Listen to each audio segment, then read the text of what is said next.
안녕하세요. 시니어 라이프 비즈니스를 연구하는 최학입니다. 오늘은 렌탈 시니어 비즈니스 블루 오션이라는 제목으로 내용을 살펴보도록 하겠습니다. 최근 기사에 보면 노인을 위한 렌탈은 없다라는 기사가 나왔는데요. 이 내용에 대해서 제가 문제점을 어떻게 해결할지에 대해서 그 해결의 방향과 네 가지 관점인 필수품이라는 것, 고객 유지, 유치, 그리고 고객 가치 증대 관점에서 살펴보고요. 시니어 라이프 비즈니스에 주는 시사점을 순서로 다뤄보도록 하겠습니다. 조선일보에 나온 그 기사인데요, 며칠 전에 노인을 위한 렌탈은 없다라는 내용입니다. 그 핵심 내용을 살펴보면요, 다음과 같습니다. 그 노인들이 막상 렌탈을 하려고 하더라도 그 나이 때문에 그 판매가 렌탈 서비스가 안 된다는 거예요. 그 이유를 살펴보니까 두 가지 문제가 있었는데, 일단 렌탈 서비스를 판매하는 중개업체 입장에서는 판매자가 그 중간에 만약에 고령자가 변화가 생기면 나이가 많으시니까요. 뭐 평균 수명이 한 75세, 6세 이렇게 가정한다면 변화가 생겼을 때 생기는 리스크, 다시 말해서 1년 정도 렌탈을 유지해야 되는데 못했을 때 발생하는 그 리스크 때문에 여기는 뭐 경제적인 이유도 있을 수 있습니다. 그래서 그랬을 때 수당이 적어지기 때문에 막은 게 하나가 있고요. 두 번째는 자 이제 렌탈 회사 입장에서는 금융적인 부담이 있기 때문에 이거를 금융사를 끼거든요. 근데 이 금융사 입장에서 봤을 때 리스크가 있다고 판단을 한 거죠.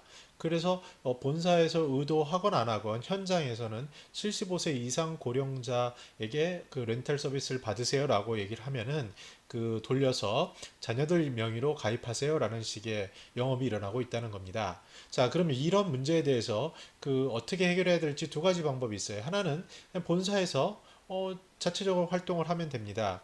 왜냐하면 지금 가정이 1년 이상 안 갈 거란 얘기지만 실제로 뚜껑을 열어보면 그렇지 않을 경우가 높거든요. 그래서 이제 본사에서 해결하는 방법이 있고, 근데 두 번째가 중요합니다. 두 번째는 본사에서 보다 적극적으로 시니어 비즈니스의 기회로 활용하면서 접근하는 방법입니다. 오늘은 그 부분에 대해서 그러면 왜 어떻게 시니어 비즈니스 관점으로 본사에서 접근하는 게 좋은지에 대해서 네 가지 이유를 들도록 하겠습니다. 첫 번째, 렌탈 서비스가 다루고 있는 제품은요, 필수품입니다. 시니어 삶에 있어서 굉장히 필요한 것들이에요. 예를 들어서 물 같은 경우를 보면요, 나이가 들면 문제가 있습니다. 마트에 가서 물을 산다? 굉장히 운반이 어렵죠. 누가 전달한다? 그럼 뚜껑 따는 것도 어려워요. 그래서 어떤 게 좋냐면 정수기를 쓰는 게 좋습니다. 침대도 마찬가지죠. 나이가 들면 이제 바닥 생활하기 힘드시거든요. 그럼 침대를 사야 된다? 렌탈해서 돌봐주는 것도 나쁘지 않을 수 있어요. 그리고 특히 이제 복지용구 쪽으로 가게 되면은 복지용구도 금융 부담이 있기 때문에 장기 요양 보험, 노인 장기 요양 보험 혜택도 있기 때문에 렌탈로 다 가고 있어요. 그래서 월 뭐 얼마 정도면 사용할 수 있는 구조거든요.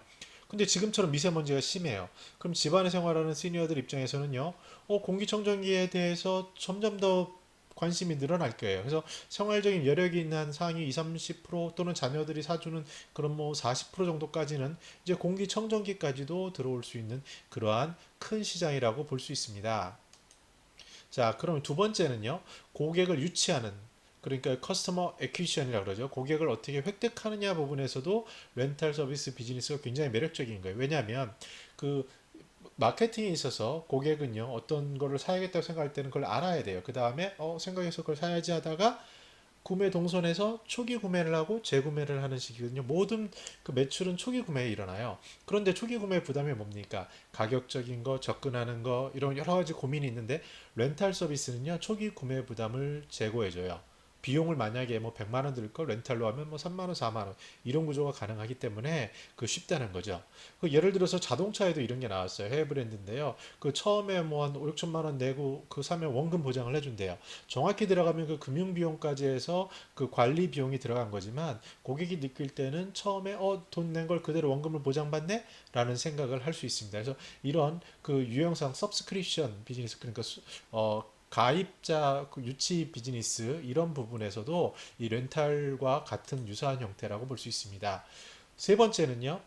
고객 유지, 커스터머 리텐션 부분에서도 굉장히 매력적이에요. 왜냐하면 구매할 때부터 시니어가 제품을 구매할 때 문제가 있어요. 저거 어떻게 관리하지? 피곤한데 렌탈 서비스는 다 와서 해줍니다. 그리고 변동이 가능할 때 처분할 때도 저거 어떻게 버리지?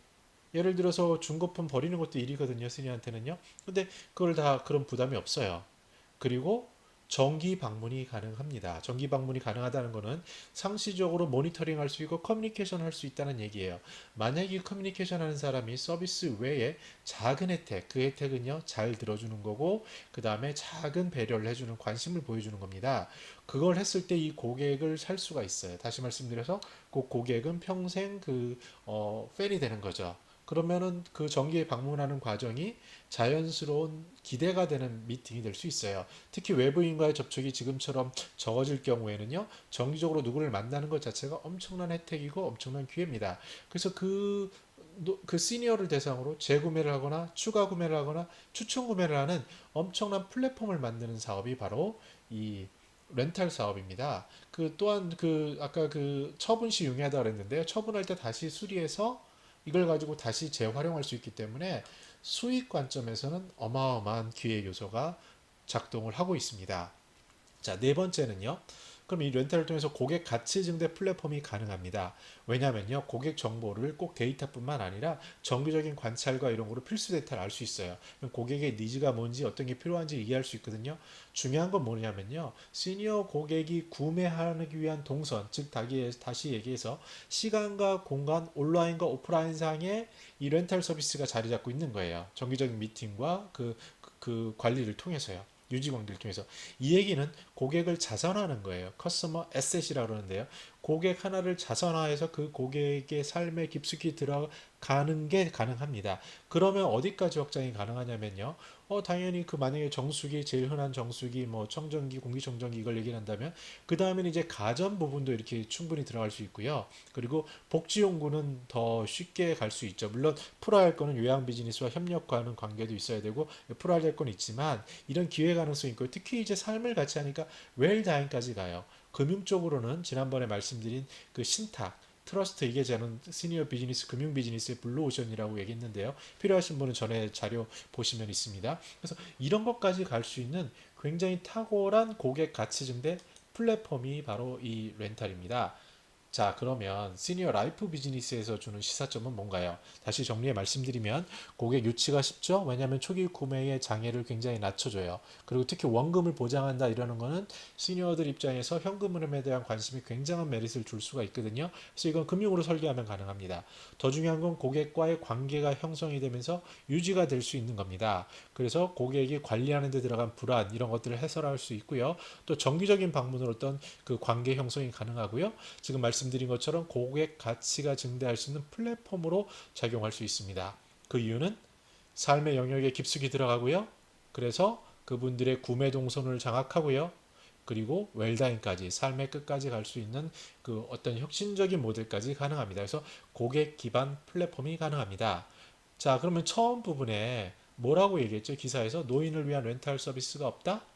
현실적으로는 맞는 말이죠. 현실적으로는 굉장히 현실적이고 풀기 어려운 거예요. 그러나 만약에 렌탈 서비스 하는 기업 중에 이 시니어 비즈니스에 관심이 있다고 한다면 본사가 적극적으로 접근하고 이 시니어 고객을 자산 관점에서 접근을 하면은 이 시장이야말로 시니어 비즈니스 모델에 있어서 가장 혁신적인 모델이 될 수 있을 것 같습니다. 돈을 안 쓸 거라고요? 그렇지 않습니다. 상위 10에서 20%는요, 쓸 준비가 되어 있고요. 특히 이런 렌탈처럼 필수 영역, 그리고 삶의 영역으로 같이 유지를 하면서 기회를 발굴해서 웰다인까지 연결하고 금융까지 연결할 수 있는 굉장한 고객 자산화 플랫폼입니다.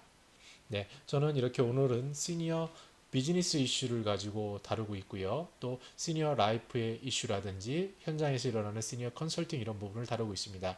여러분의 많은 구독하기 신청이 저희 더 나은 컨텐츠를 만드는 데 도움이 됩니다. 구독하기 부탁드리겠습니다. 감사합니다.